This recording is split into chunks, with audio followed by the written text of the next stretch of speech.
السلام عليكم ورحمة الله وبركاته. ازيك يا حبايبي؟ عاملين ايه؟ يا رب تكونوا بخير. وحشتوني جدا جدا جدا من الفيديو بتاع امبارح. النهارده بقى ايه؟ هنعمل كده غدا سهل وسريع. معايا بصلايه واتنين بطاطسايه، ونطحن هنا نص شفشق طماطم في الخلاط. نطحنهم كده زي ما انتوا شايفين معايا بالفيديو، ونشوف هنعمل ايه تاني. بس كده. طماطم، وهنا بقى معانا بهارات ملح وفلفل اسود وبابريكا وكزبرة وكمون. دي هنحط يعني نفس التوابل دي هنحطها في اللحمة، وهنحطها في البطاطس الصينية.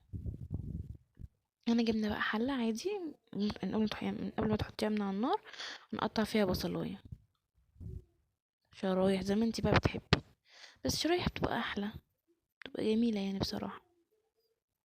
ماشي. طبعا نحط برضو البطاطساية، نقصدي البطاطسين اللي كنا مخرطينهم، ونحط الطماطم اللي احنا كنا عاملينها في الخلاط، بس ايه صفيناها. هنحط نص معلقة توم. ماشي. وهنحط البهارات اللي احنا قلنا عليها.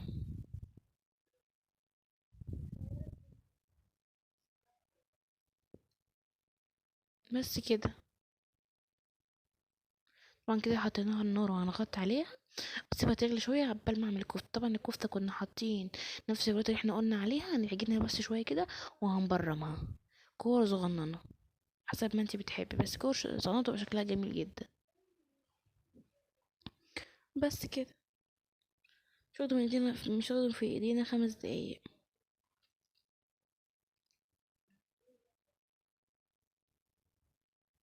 زي ما انتوا شايفين كده معانا في الفيديو.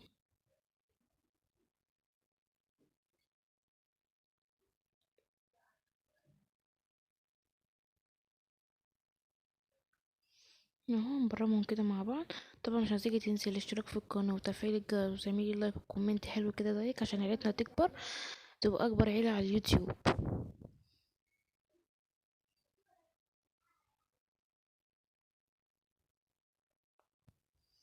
نفضل كده نبرم في الكمية.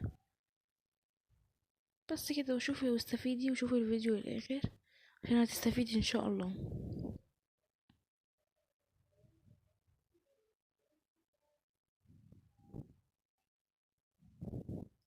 وزي ما انتوا شايفين كده، بصراحة يا جماعة الغدا ده ما خدش مني نص ساعة بالظبط والله، يعني نص ساعة كنت مخلصة.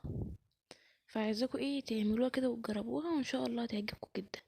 هنا بقى ايه، كنت سبت بس الصلصة تغلي سنة عشان خاطر ممكن لو حطيتي الكفتة كده وهي لسه الطماطم يعني سخنتش، يعني هي ما سخنتش على الطماطم، ممكن تفك منك. فاحنا مش من خاطر ما نعملش الحركة دي، فبسيبها تغلي بس 5 دقايق 5 دقايق قبل ما تبرميه بتكون هي غلت. وهنا كنت معليت النار، ونحط بقى كفتة عشان خاطر ايه اول ما تنزل حاجة سخنة تروح ايه الكفتة ماسكة. حتى لو انت مثلا عملتي حاجه غلط لا هتمسك عشان خاطر انت حطيتيها في حاجه سخنه. فاهمين؟ بس كده. نحط بقى الكميه كلها ونغطي عليها ونسيبها بقى ونظبط الملح بتاعنا. طبعا زي ما احنا ايه عارفين كل فيديو لازم نظبط الملح بتاعنا. بس كده. هنا بقى كنت مشوحه حله رز كده صغننه، بصراحه مش صورها معاكم، بصورها تاني في فيديو يعني كده وكده. بس شوحناها اهي عشان هسقيها. لا كنت لسه بشوحها بوريها له كان وكده. وكانت معايا كفته اهي. وهنا بقى ايه، حطيت ملح. هنا حطيت قصدي سوري، حطيت ميه وحطيت فيها فلفل، وهنحط ملح ونص ليمون وشويه خل زي طريقه البتنجان احنا عملناها في الفيديو اول فيديو على اليوتيوب. هي نفس الطريقه، وهنغطي عليها بس هنا هنزود الملح شويه عشان خاطر يبقى البتنجان متحير، قصدي سوري الفلفل. بس هنغطي عليه بقى ونسيبه على نار عاليه.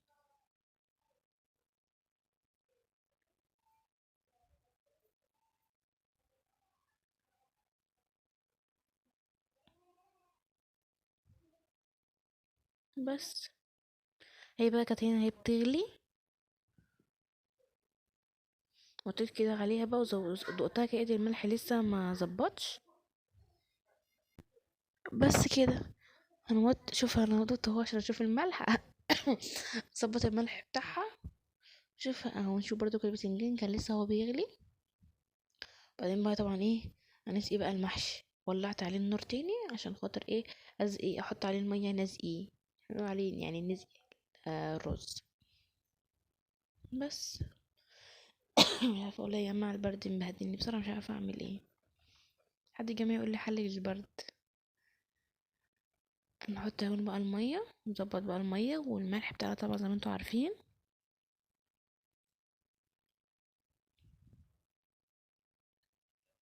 زي ما انتوا شايفين كده. شويه ميه تاني، حسيت لسه الميه الرز عايز ميه، رحت مزوداه. نغطي بقى عليه. هنا بقى كنت خلاص طفيت كده على الكفتة، بطاطس بالكفتة، صينية بطاطس بالكفتة. وهنا كان لسه الفلفل يعني خلاص، بس كنت لسه هشيله اهو دلوقتي معاكم. هنا بقى كان خلاص الرز بدأ يغلى اهو. بس طبعا لسه هنوطي عليه بقى اما يشرب المية بتاعته. هنا بقى خلاص قاعدين اهو هنشيل الفلفل. بس الصراحة بصي يا جماعة، انا اصلا كنت هصفيه كده، سيبته كان سخن جدا. الحتة دخل فيها المية ولسعت. فهنا بقى خلاص اهو وطيت على الرز. بصي يا جماعة جميل، تحفة تحفة تحفة. طبعا تقولوا ايه ده، ده الرز فيه مكرونة. ماما مش عارفه ليه المره حطيت في الرز مكرونه بصراحه يا جماعه، وانا بقول لهم ما تحطوش رز في المكرونه.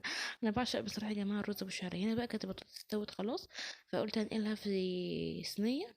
ممكن انت تعمليها في صينيه، ممكن تعمليها في حله. بصراحه انا بعملها في حله وبعد كده بنقلها في صينيه. بحس مش عارف، بحس ان الحله غويطه واعرف اتمكن، لكن الصينيه ممكن يعني تبهدل البوتاجاز وكده. فهنحطها كده ونحط عليها من فوق شويه ملح وفلفل، وشويه ممكن شطه زي ما انت بتحبي.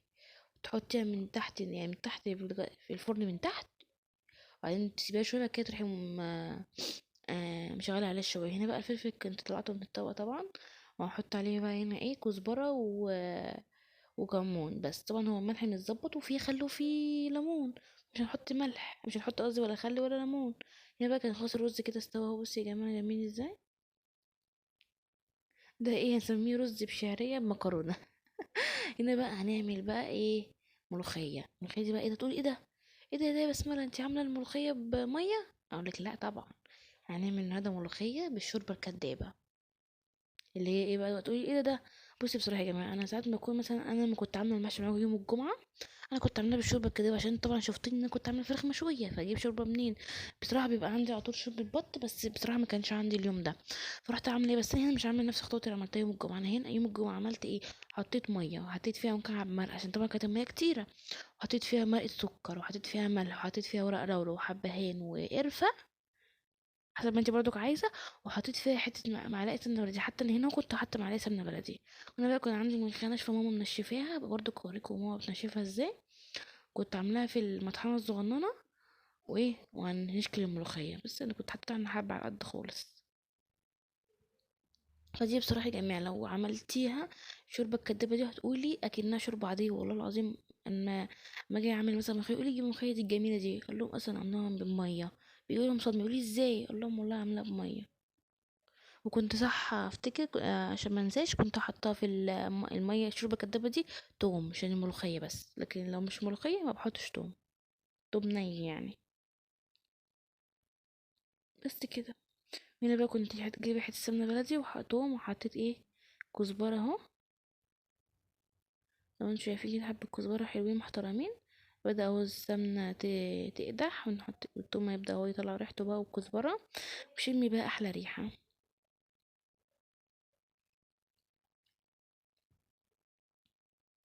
هي تبدأ بقى، وانا كنت حاطة بس ايه بسم الله الرحيم، الملوخية عشان ايه، تعمل صوت بقى تشيك الحاجات بقى، الحركات بقى بتاعتنا دي.